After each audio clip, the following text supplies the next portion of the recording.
Hello and welcome everyone to another edition of the Daily 8 on the News 8 Live Desk. Phil Penarski here with the top 8 stories that you need to know this Tuesday. Hope everyone is enjoying the warm-up that we've been feeling here in West Michigan to start off this week. We'll let you know how long that is going to be sticking around when we check in with Storm Team 8 in just a little bit. But first, our top story.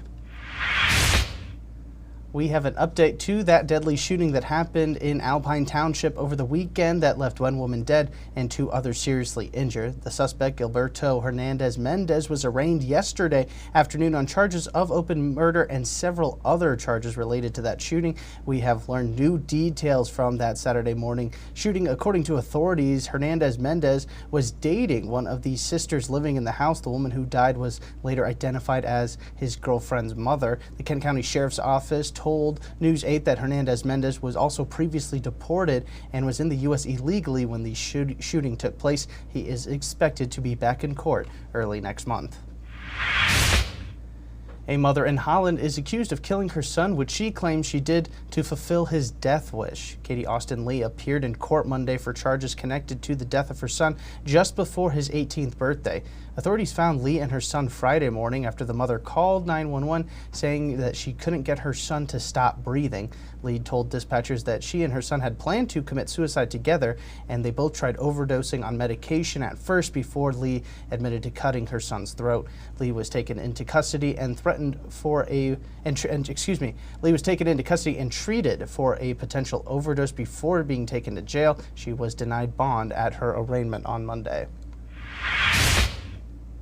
Parents at Mary A. White Elementary School in Grand Haven spoke out at an informational session after the district announced some major changes coming their way. The changes were announced on Friday and said that the district's existing early education programs would be moved into the Mary A. White building, and then the students that are currently in that building would move into the surrounding elementary schools. Parents said that the announcement was abrupt and lacked transparency as to why that decision was made. The district said it did so in order to get out ahead of potential rumors of wider shutdowns and layoffs.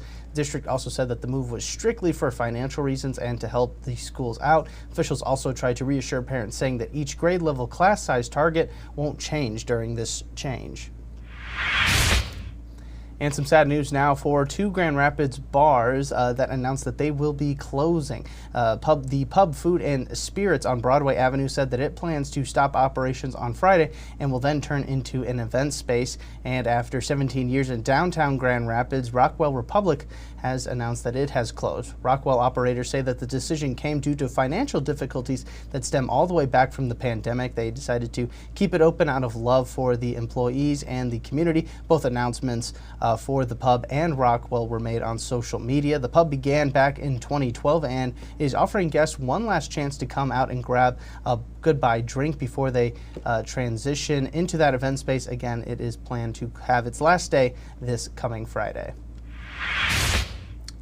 And now for something new also coming to Michigan, Apple has announced that it has a plan to open a manufacturing academy here in Michigan near the Detroit area. The academy will be for small and medium-sized businesses to get help from engineers and other experts, including those from Michigan State University. Businesses can also get free help to implement AI and other smart manufacturing. This is part of the tech giant's $500 billion project that includes expanding teams and facilities across the country. Part of that includes a new factory in Texas as well. Apple CEO Tim Cook has previously met with President Donald Trump and actually promised to move the company's manufacturing to the U.S. from Mexico to avoid any potential tariffs. And John Ball Zoo has announced that it will once again play host to a mile-long stretch of Asian lantern displays this spring with the return of Lantern Festival. The zoo has partnered with Tianu Arts and Culture to bring the festival to light, and it all begins on April 9th. Guests will be able to check out the displays after the zoo closes to see the displays in all of their glowing glory. Tickets go on sale on March 8th, but if you are a zoo member, you can actually go ahead and grab them a little bit early, starting now all the way through Friday before there's a little bit of a dead period, and then they will be back open for everyone again on March 8th. On top of those lanterns, there will also be plenty of additional entertainment, courtesy of Tianu, from face changing to plate spinning. The Lantern Festival will be in town through June 15th. Now let's get you a look at your forecast today and check in now with Storm Team 8 meteorologist Matt Kirkwood.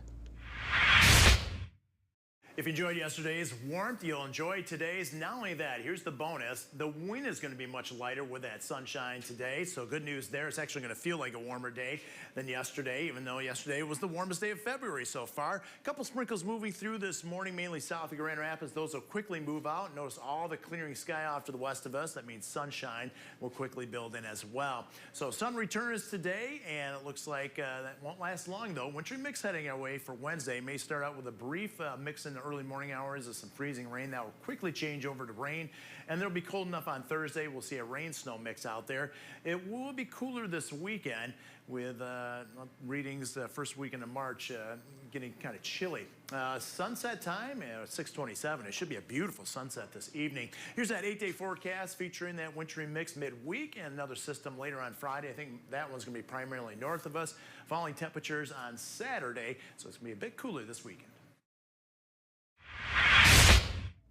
All right, thanks, Matt. We end today's show with what's coming to Broadway Grand Rapids this upcoming year. The company announced 7 productions will be performed during the 2025-2026 season. That includes The Book of Mormon, Disney's The Lion King and The Outsiders, Water for Elephants and Juliet, and The Great Gatsby will also make their Michigan Broadway debut. They've never been performed in the state until this upcoming year. None of those 3 shows, as I mentioned, have ever been performed in the state, making this a unique opportunity. Dates for this season of shows begin in October. You can actually go ahead and purchase a full season ticket package for all of these shows right now, and we have links for you to do that over on our website. If you're interested in just one of the shows or maybe just a handful of them, you'll have to wait a bit to grab them, but we'll be bringing you all of that information over on woodtv.com coming up. And that is going to do it for us today on the Daily 8. We, of course, will be back again tomorrow with 8 more stories that you need to know for your Wednesday. I want to thank everybody so much for tuning into this latest edition of the News 8 Live Desk. I'm Phil Pinarski, and we hope you have a great rest of your day.